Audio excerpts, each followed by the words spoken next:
J'ai entendu parler d'un homme qui a reçu sa délivrance, mais c'est vrai que cet homme n'était même pas né de nouveau. Il était en chaise roulante, il était paralysé, il a reçu sa délivrance, et il était tellement content que dès qu'il est sorti de cette église, de cet endroit où il a reçu sa délivrance, il est immédiatement allé dans une boîte de nuit, dans un endroit vraiment pas bien pour le fêter avec ses amis. Donc c'était l'excitation, l'euphorie, et en pleine fête, bah, il est retombé, c'est-à-dire il a perdu sa délivrance, il a perdu sa guérison. Donc je ne sais pas ce qui s'est passé pour le coup, mais toujours est-il que quand Dieu te visite, quand Dieu te délivre, bien aimé, il y a des mesures à prendre.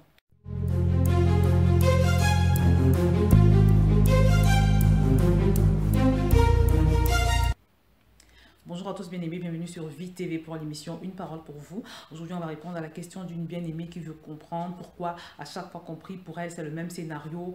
Elle tombe toujours, c'est très violent et ça ne se termine jamais. Pour répondre à cette question, il y a trois hypothèses. La première hypothèse, ma bien-aimée, c'est que tu ne sois jamais né de nouveau. Parce qu'il est possible de recevoir sa délivrance sur la base de la foi de la personne qui prie pour toi. Tu n'as pas forcément besoin d'être né de nouveau pour être délivré d'un démon ou bien pour être guéri. Et quand c'est comme ça, bien évidemment, Satan peut faire tout ce qu'il veut dans ta vie, puisque tu n'es pas couverte par le sang de Jésus, tu n'es pas marqué par le sang de Jésus. Tu n'as pas non plus l'autorité pour l'éloigner, pour prendre contrôle sur lui, par exemple. C'est pour ça qu'il est important de rechercher non pas seulement ta délivrance, mais également celui qui délivre, parce que comme ça, tu es vraiment en sécurité. N'oublie pas que la parole de Dieu nous dit que si Dieu est avec nous, personne ne peut être contre nous. En d'autres termes, c'est quand Dieu est vraiment avec toi qu'aucune personne, aucun démon, aucune force ne peut se tenir contre toi. Donc, ça, c'est pour ce qui est de la première hypothèse. La deuxième hypothèse, c'est que tu sois quelqu'un de pas vraiment décidé, quelqu'un de pas très intègre. Peut-être que tu mènes une double vie. Peut-être que tu es dans une sorte de double jeu, tu n'es pas encore vraiment résolu à avancer avec Dieu. Tu aimes le monde et tu aimes également Dieu. Tu balances un peu entre les deux. Peut-être que tu es ce genre de personne qui veut bien obtenir sa délivrance, mais qui n'a rien à faire de celui qui délivre en fait. Tu n'aimes pas vraiment Dieu, tu ne l'honores pas. Tu ne fais pas grand-chose pour l'honorer, tu n'es pas déterminé à honorer Dieu. Et quand Satan te regarde, il voit beaucoup de choses de lui en toi. Tu es peut-être quelqu'un qui a beaucoup de portes ouvertes à Satan dans ta vie. J'ai connu une sœur en crise par exemple. Ça faisait plus de 20 ans qu'elle était dans le Seigneur. Elle avait même un poste important dans l'église. Parfois, le pasteur voulait simplement lui imposer les mains, la remettre entre les mains de Dieu pour un voyage. Et à chaque fois, c'était l'explosion des manifestations terribles. Et il fallait plusieurs personnes pour pouvoir la maîtriser. Donc, à chaque fois qu'on priait pour elle, c'était très violent. Et les gens étaient intrigués parce qu'on se disait, mais quand même, depuis le temps qu'elle est dans le Seigneur, ça ne devrait pas se passer comme ça. C'est vrai que quand on vient au Seigneur et il y a beaucoup de choses qu'on a faites dans le passé, il y a des attaches, il y a des liens, en fonction de la vie qu'on a eue dans le monde, on peut arriver dans la maison de Dieu, on peut arriver dans le Seigneur étant très possédé. Et la délivrance ne se passe pas toujours forcément en une journée. Et même au bout d'un an, certaines personnes continuent d'avoir des combats. Mais il n'est pas normal que 10 ans, 15 ans, 20 ans, après que tu aies donné ta vie à Jésus, après que tu te sois engagé, que l'intensité de ta délivrance soit la même, que ce soit toujours aussi violent, que ce soit les mêmes démons qui se manifestent. Ce n'est pas normal ça par contre. Donc j'ai connu cette femme-là comme ça, qui était dans le Seigneur depuis très très longtemps. Mais à chaque fois, c'était très violent. Et quand j'observais, même quand j'observe encore la vie de cette femme aujourd'hui, c'est un désastre en fait. Elle est très superficielle dans sa foi. C'est une sœur qui a beaucoup de problèmes relationnels. Elle n'aime pas les autres, par exemple. Et elle est souvent beaucoup dans les histoires entre les gens, la jalousie, les médisances. Elle est connue pour ça. Et également, c'est quelqu'un qui n'a pas encore vraiment rompu avec le monde parce qu'elle a beaucoup de mauvaises fréquentations. Et honnêtement, quand je regarde sa vie, je me dis que quelque part, ce n'est qu'une conséquence logique. Parce qu'on ne peut pas vouloir une chose et son contraire. Autant il y a des attitudes qui nous aident à entretenir la présence de Dieu, à renforcer cette présence de Dieu dans notre vie. Autant il y a également des attitudes qui entretiennent la présence de Satan, qui entretiennent la présence des démons ou qui ouvrent la porte aux démons, tout simplement. Il y a par exemple des gens qui sont très attachés à leurs fétiches. Des fétiches, c'est souvent des amulettes, des objets que les gens ont reçus quand ils étaient dans le monde. Des gens qui dans le monde ont beaucoup fréquenté les marabouts par exemple. Ils ont reçu ce que ces gens appellent des protections, des objets. Et quand ils arrivent au Seigneur, ils ont du mal à se débarrasser de toutes ces choses, de tous ces objets, de tous ces fétiches. Or, c'est une chose très grave aux yeux de Dieu. Et c'est une chose qui donne à Satan le droit légal de t'attaquer. Parce que c'est un point de contact en fait. Dans la Bible, on peut voir Jésus dire que Satan n'a rien en lui. Donc, mes bien-aimés, nous devons nous arranger pour que Satan ne puisse rien trouver en nous, de lui. Vous savez, la parole de Dieu nous dit par exemple que l'ange de l'Éternel campe autour de celui qui le craint.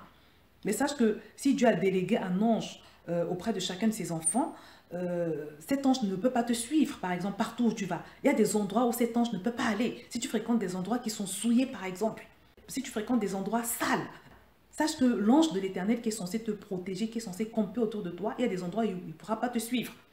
J'ai entendu parler d'un homme qui a reçu sa délivrance, mais c'est vrai que cet homme n'était même pas né de nouveau. Il était en chaise roulante, il était paralysé, il a reçu sa délivrance, et il était tellement content que dès qu'il est sorti de cette église, de cet endroit où il a reçu sa délivrance, il est immédiatement allé dans une boîte de nuit, dans un endroit vraiment pas bien pour le fêter avec ses amis.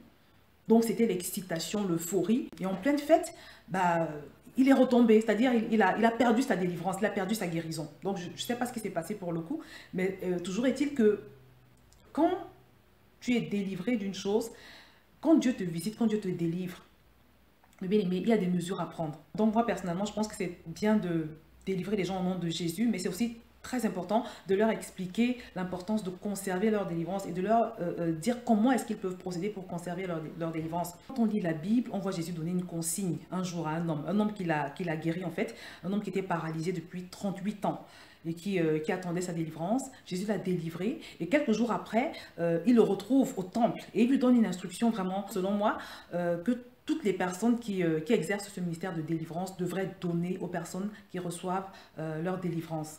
On va lire dans Jean chapitre 5, verset 14. « Depuis, Jésus le trouva dans le temple et lui dit, « Voici, tu as été guéri, ne pêche plus, de peur qu'il ne t'arrive quelque chose de pire. » Dans ce passage, on voit Jésus recommander à cet homme qui l'a guéri de ne plus pécher. Il lui dit maintenant que je t'ai guéri, ne pêche plus, de peur qu'il ne t'arrive quelque chose de pire. Ça veut dire simplement, mon bien-aimé, que ce n'est pas parce que tu as été guéri, ce n'est pas parce que tu as été délivré que tu penses que tu es arrivé. Non, parce que Jésus lui dit ici de ne pas pécher à nouveau, de craindre qu'il ne lui arrive quelque chose de pire. Ça veut dire simplement que tu peux être délivré et non seulement perdre ta délivrance, d'une part, mais d'autre part, te retrouver dans une situation pire que celle où tu étais avant de recevoir ta délivrance. Il est possible, par la vie qu'on mène, de donner accès à Satan. Et c'est ce qu'on peut voir dans Éphésiens, chapitre 4. « Si vous vous mettez en colère, ne péchez point, que le soleil ne se couche pas sur votre colère et ne donnez pas accès au diable. » Ce passage nous recommande de ne pas donner accès au diable. Sois conscient que tes attitudes, des choses que Satan voit en toi, peuvent lui donner le droit légal de t'attaquer. Il y a des choses en toi qui peuvent attirer le diable. Et c'est pour ça que Jésus a dit un jour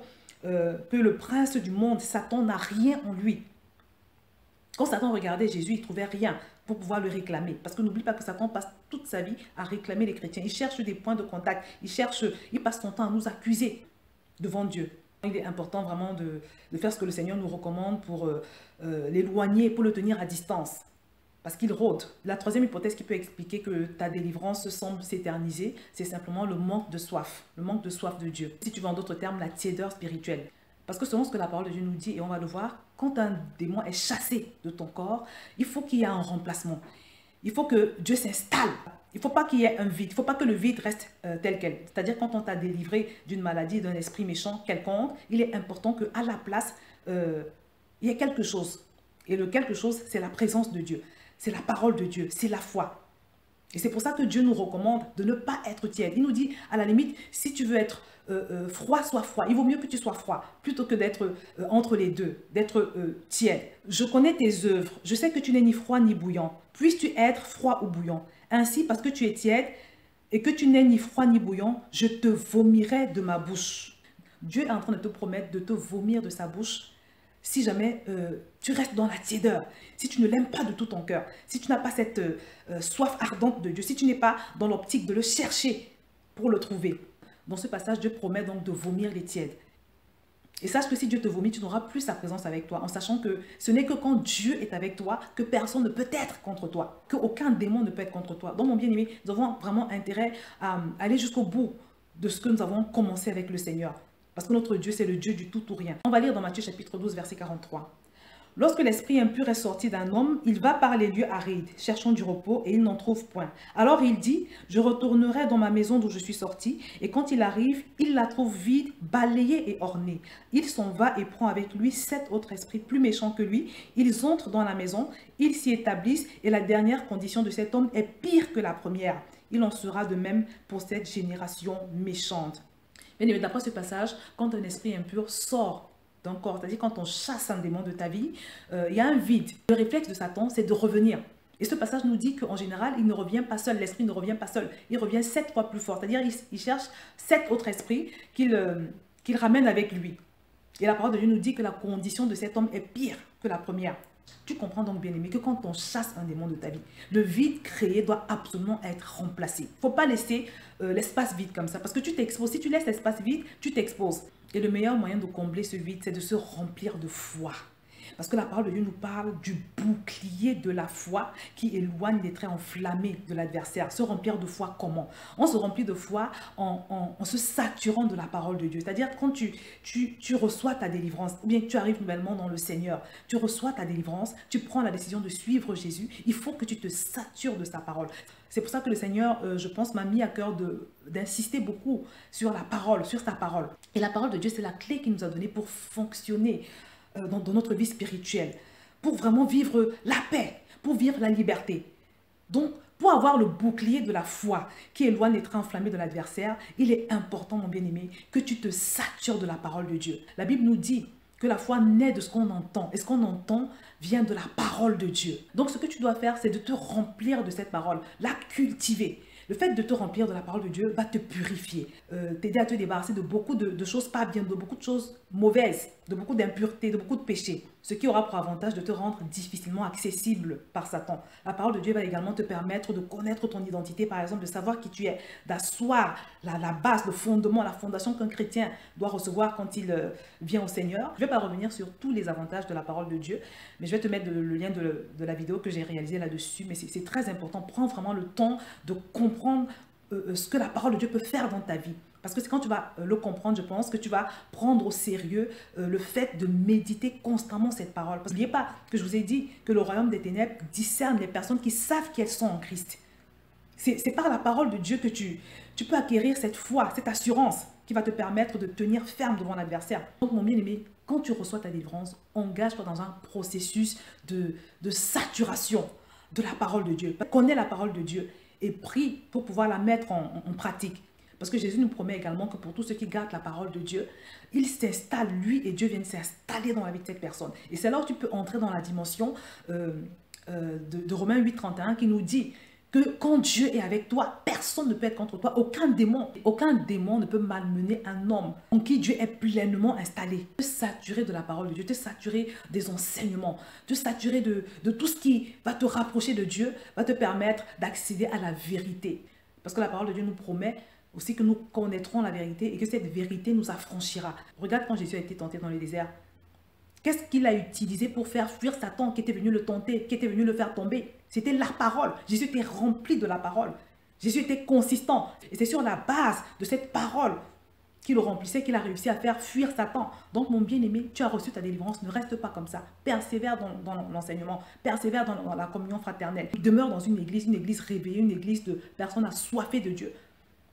Persévère dans ta soif de Dieu, persévère dans ta quête de Dieu. Cherche-le sans cesse, prie-le sans cesse. Sois ferme dans ta vie de prière. Donc, mon bien-aimé, pour tout récapituler, ce qui peut justifier que ta délivrance ne semble jamais vouloir se terminer, c'est que d'une, tu ne sois pas né de nouveau, auquel cas, il faut absolument que tu le fasses, que tu prennes l'engagement. Je vais te mettre le lien sous la vidéo. La deuxième chose, c'est le manque d'intégrité, c'est-à-dire que tu n'es pas vraiment décidé, résolu à suivre Dieu. La troisième chose, c'est que quand ce démon-là a été chassé, il n'y a pas eu de remplacement. Tu n'as pas remplacé le vide par la parole de Dieu qui est censé te donner la foi nécessaire à ce que ces esprits méchants soient tenus à distance. Voilà donc pour la réponse que je pouvais apporter à cette question, en espérant, mon bien-aimé ou ma bien-aimée, que tu as été édifié. Je vais m'arrêter là et je te dis à très bientôt.